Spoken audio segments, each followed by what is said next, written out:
very important football game we've been talking about.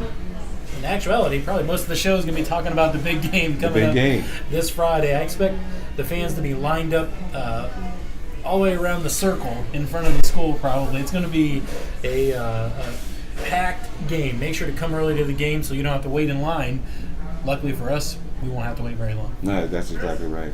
Well, talking with Coach Pollock here about the big game against Jacksonville, the Cardinals, and this may be, let me put this out there, this may be the biggest inner-city game for the history right now in both schools. Yeah, it probably is. Like I said, it's the first time that we're meeting in conference. Mm-hmm. You know, and it's big. We moved up to 3A, and Jacksonville was already 3A, and for us to meet in conference, it's a big game for both teams. Both teams want to start off in that position 1-0. You know, when I first thought we were going to be in conference, I thought maybe it was going to be the last game of the season. Mm-hmm. You know, I thought that would be something that everybody would look forward to, that very last game, momentum going into the playoffs, or could decide playoff positioning. But it's the first game, and only thing I really don't like about it is that we're coming off a bye week. Right. So we may come in a little bit rusty, but I hope not. Knock on wood, but the way that we've been practicing last week and so far today, I don't think any rust is there. Mm-hmm. And, you know, coming in, being in the Coastal 3A Conference, there's just, record-wise, there's a lot of teams that are good. It's hard to pinpoint any team in Coastal 3A right now that does not stand a chance against another team in Coastal 3A. So you get the conference play, that 5-1 doesn't matter anymore. That 4-2, same thing. It doesn't really matter anymore when it comes to deciding a conference champion. But that record comes into play, of course, when you get into the playoffs. And after the conference championship, and then you have overall records is what decides it then. Last year we saw Southwest make the playoffs at 6-5 in 2A. So not taking anything away from overall records, the conference is really where you make your mark going into the playoffs.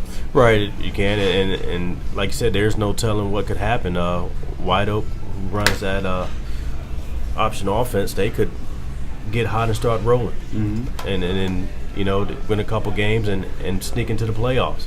And there's a good chance that you might have every team in our conference make it to the playoffs. Right.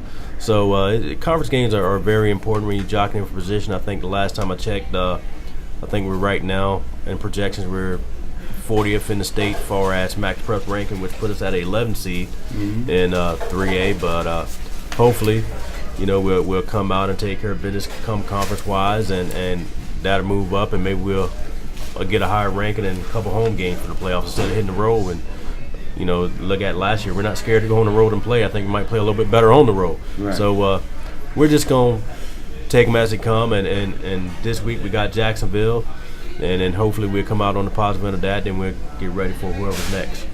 What are some of the keys, Coach, for the Monarchs this Friday to be able to pull out a victory?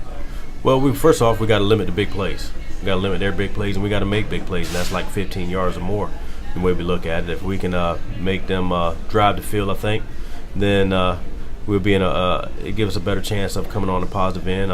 Defense-wise, we have to tackle. We have to tackle and play our keys. Special teams, I think special teams can go and play. I think the team with the better special teams may come out on the positive end. I think kicking-wise, we might be pretty much even. But hopefully we'll just come out and take care of business. And if so, we'll be on the positive end. Talk about how important Timothy Buchanan has been. He started off the season, I think, 1 of 4 in extra points, or maybe 2 of 4, and then had a string of 9 consecutive extra points made before one barely went left in the last game played. We talk about how important that is for his confidence and also for the special teams confidence. It is very important, and Timothy, he's been in some big situations for us, coming in down to the playoffs last year, and this year he started off struggling a little bit, but I think he found himself.